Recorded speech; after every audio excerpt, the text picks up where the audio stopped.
Other interesting business news, you have Weight Watchers stock down 90% and they get a new CEO, which, of course, when we're talking financing, we have to do that fun caveat for the US market. Well, globally, I guess, suppose. Well, this is not financial advice. And I say global market. Interesting enough, the people who are suffering under the dictatorship of Trudeau in Canada, I'm excited they actually do have some Canadian citizens who tune in. So I appreciate you taking the time to tune in from the cold north tundra. Now, look at their stock.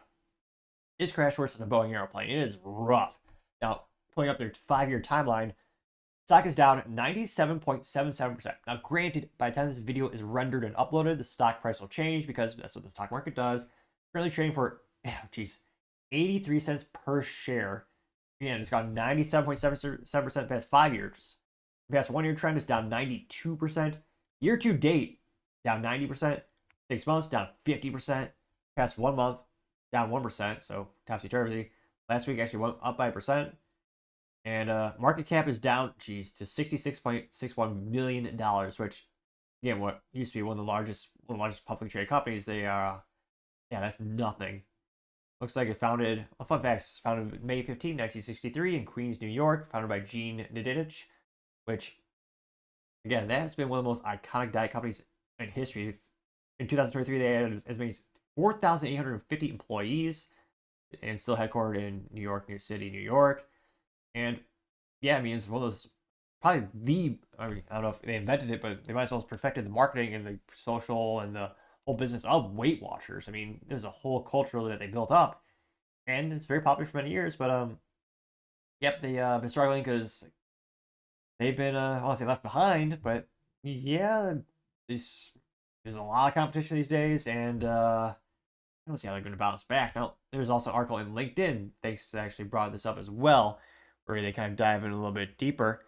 Now, they say, quote, after shedding around, again, this is thanks to Melissa Cantor, who's a writer over there, saying, quote, after shedding 90% of its stock value this year, Weight Watchers has now let go of CEO Sima Sistani.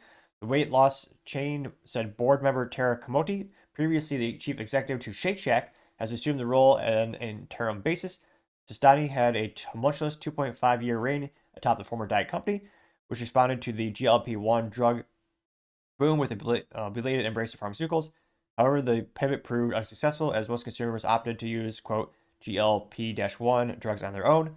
Says Sistani's 2023 compensation totaled $8.9 million. Her aggregate package includes nearly, what the heck is this? $38,000 in executive coaching. Just being whatever, is the season. Apologies. But yeah, whatever the right hell that is. She actually made a statement.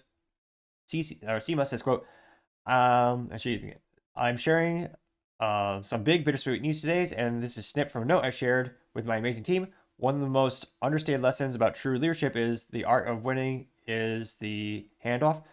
This recently on the most vibrant display at the Summer Olympics 4x100 relay, where our best athletes raced to their teammates in order to make it across the finish line. Interesting start. This quote, I've never felt this truth more than I do now as I reflect upon my time at Weight Watchers. When I joined, we were a consumer lifestyle business, and I knew it would take a bold agenda to transform into a health platform to empower our members to live healthier, longer lives. We expanded access, education, and community with a new movement in the weight health, and I'm proud that our team is embracing this change. But now it's time for handoff.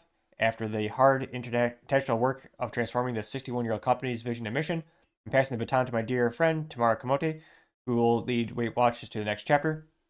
But this is hardly goodbye. Just like a good teammate, I'm excited to meet all of you at the finish line, victorious, as I always know to be. Oh, jeez. Thank you to everyone who supported my journey and showed up for me during my time as CEO. I know you'll join me in continuing to root for the company's success. Sounds interesting. You got that little fun little team metaphor there, but yeah, I'm not sure that transformation is working because again, the stock has dropped to 83 cents per share. I mean, they're gonna be delisted if they're not careful. Again, I forget how many. I think you get 2 slaps on the wrist in terms of your stock. One of the stipulations of being on the New York Stock Exchange, well, it has to be above $1 per share. So they're gonna have to do a reverse stock split or something. It's not looking good. And again, there's a lot of, these days there's almost as many apps for dieting as there are for financial advice and financial budgeting. I mean, don't get me wrong, they're both necessary things that many people need. That's why there's a proliferation of options for them. But is no, it's not a thing where they're not really an industry leader anymore. They're not the best logo. They're not the best. I mean, kind of cliche to say, but the brand just kind of aged out. And I mean, even when I worked in corporate America, I mean, it's almost a lifetime ago. It started seeing this about 10 years, about 9, 10 years ago when I worked in a corporate office. It was one of those instances where there was a Watchers like a program. It used to be a funny competition of who was going to earn your time at lunch. Where I was part of the Toastmasters Club. Ironically, I actually was worse at public speaking than I am now, believe it or not. And I was part of the Toastmasters Club to increase my speaking acumen, which I'd say did work. I mean, I don't think there's any videos of me trying to speak as like a high school or college. I mean, but yeah, it was even worse back then, trust me. But yeah, it's one of those things where Weight Watchers was still there, but even they told us it was kind of waning in terms of membership was going down. People weren't going to the meetings as much, and it kind of a little sad to see what was an iconic brand, an iconic community. If there's some great people helping each other out, trying to encourage each other to lose weight, I think it was a great for so long.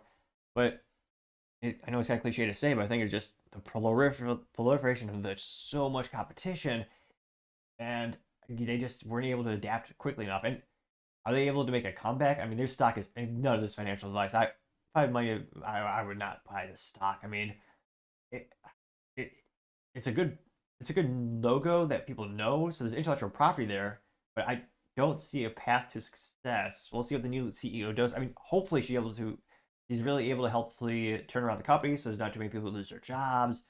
But I'm just so skeptical. Let me know, I mean, kind of like Tupperware. It used to be an iconic staple of Americana, and they just went bankrupt. Was it early last week? And I mean, I think it was 6 months prior to that they actually closed down the last U.S. manufacturing site. It just didn't adapt, and I think we're going to see the same thing with Weight Watchers, unfortunately. But let me know in the comments because, as always, it'd be fascinating to hear what you have to say. Thank you, everyone, for taking the time to tune in. Again, trying to get to 4,000 subscribers by the end of the month. So if you can click that button, I really appreciate it. Also, give me a thumbs up, thumbs down, or comment is a great way to give me some additional feedback, letting me know I can make sure better and better. Lastly, don't forget to take time to tell your family, tell your friends, tell your coworkers, heck, tell your enemies, tell anyone and everyone. Just stay safe, fight the good fight.